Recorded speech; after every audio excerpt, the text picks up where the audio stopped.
We have come here to transact business on behalf of the people of Kenya. We are looking forward to a couple of meetings.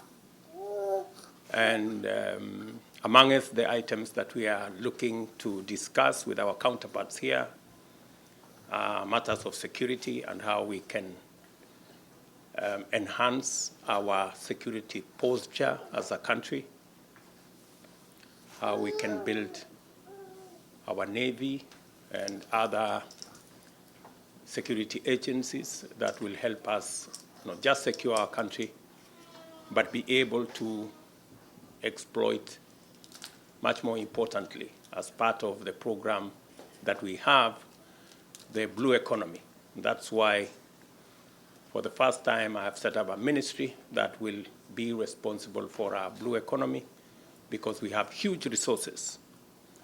And this great country has the potential to work with us, either as public or even private sectors, to be able to leverage on the blue economy, to grow our economy, and to create a food secure nation.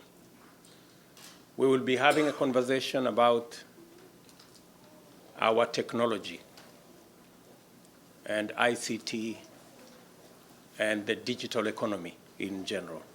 Again, I have set up a ministry responsible for creative economy and ICT that again will focus primarily on how we can leapfrog our country from where we are to the next level using technology.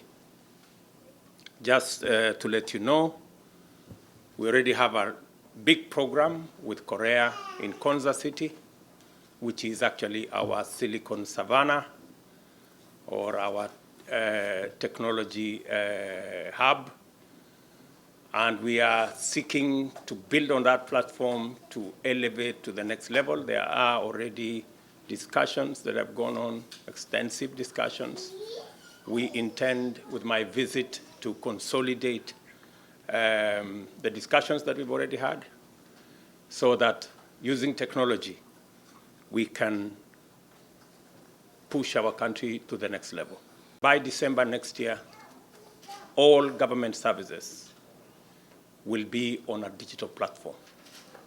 You can transact your business. You can pay for your electricity bills. You can pay for whatever you want to pay for, either for yourself or for your loved ones or your parents or your brothers or your relatives, right from wherever you are. You may want to know that only 20%, actually almost maybe less than 15% of government services are on a digital platform. But in the next 12 months, every government service will be on a digital platform to reduce on costs, to reduce on unnecessary bureaucracy. And that is why, if you read our manifesto, we have built into our manifesto an expanded 100,000 kilometers of digital superhighway that will bring on board additional areas. All our schools, I think we have 29,000 schools in Kenya. We've said every school must be connected to the internet. Every market must be connected to the internet. And we are going to work with the private sector and all the public institutions to actualize that. We have a plan on the how. And as you work hard to change your lives here, we will work hard to change Kenya, and hopefully with all of you on board. That's part of the conversation we're going to have with the good people and the government of Korea, because they already have supported us, and we work together on the Silicon Savannah in Konza. Kenya is a big player. You may want to know that we are probably the country in Africa that has close to 90% green energy. and we intend to take it to 100%. And we have a plan on how to leverage our position so that we can attract funds to be able to manage the damage and loss occasioned by climate change.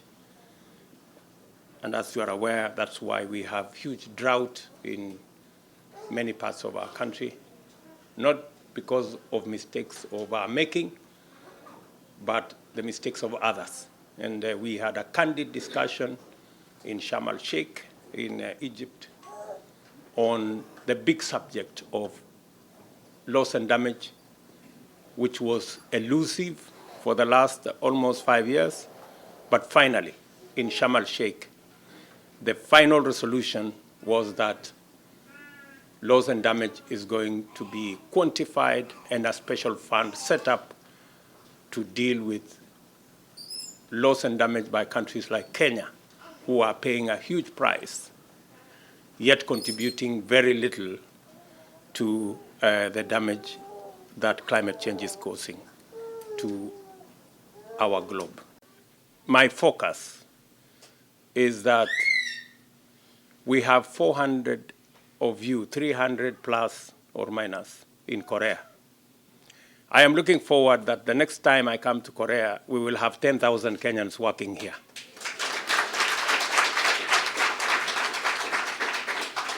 I know many of you may be planning on how to come home. I am planning on how many more Kenyans can be coming to Korea. So we'll have to meet somewhere in the middle. And I think it's good for you to come home, but for holiday. And then you can come back and continue doing the good you're doing. And I say this specifically because, you have to understand what is your competitive advantage as a nation. As Kenyans, we have the best human capital anywhere in the globe. And we must recognize that. We have the best human capital anywhere in the world.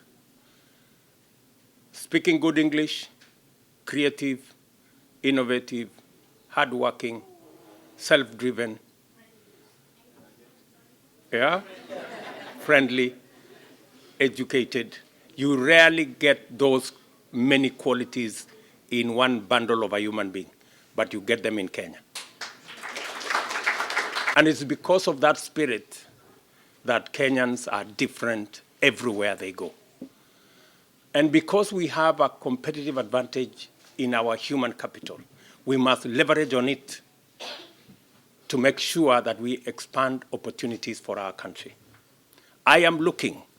Today, we are receiving about $3.5 towards $4 billion every year from our diaspora. That's roughly about 400 billion Kenyan shillings. I am looking forward, God willing, in the next 5 years, to push it from $4 billion to $1 trillion. We have the best human capital, and we must use it to drive our country. Therefore, prepare yourselves. We're going to be negotiating tomorrow to see how more of our technicians, more of our engineers, more of our teachers, more of our clinical personnel can find work in the 100,000 foreigners who come and work in Korea. 10,000 Kenyans are not too many. From 100,000, 10,000 ni kidogo. Tunaweza kujikaza na hapo. So, and I will make this deliberate. The Ministry for Labor already has the script on what we need to do, not just for Korea, but for the globe in general. Kenya is now growing to be a big exporter of avocado. We are already the leading exporter of tea. We are the leading exporter of coffee out of the continent. And I was having a conversation with a minister who came to receive me this evening.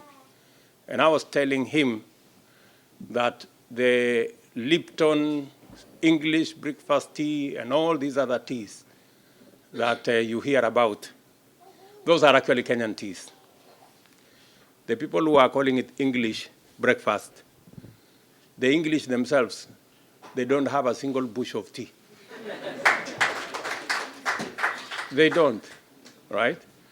And our position is the following, that we are now going to have a common user facility in Mombasa, in the special economic zone in Dongokundu. As you're all aware, we are exporting 95% of all our tea unprocessed or semi-processed. That is going to change. My position is that in the next 5 years, at the minimum, we must move from 5% of processed tea to 50%. And then in the next 10 years, we should be processing every gram of tea leaving Kenya. That way, we will not only double our value of tea, but we will triple, maybe even quadruple, the number of jobs that we create in that space. So we're going to be deliberate about what we're going to do. And I want to promise you that we're going to work together with you guys, continue sending us the good ideas that you have. We will continue to have a robust engagement. We're going to see how we can open channels of communication between your government and the citizens of our great country so that we can build this together. We want to set up a mechanism that is approved and understood by the government of Korea so that we can have opportunities for Kenya to work here legally, in a structured manner, because that is the relationship we want to have with the government and people of Korea. So we will work with the government here to see what opportunities of the 100,000 people who come to work in this great country, what opportunities we can secure, in what areas, in what professional areas, in what other areas we can secure for the people of Kenya who are extremely hardworking and creative and innovative people. So I don't think we will miss the opportunity to agree, because I am very confident myself about the work ethic of the people of Kenya.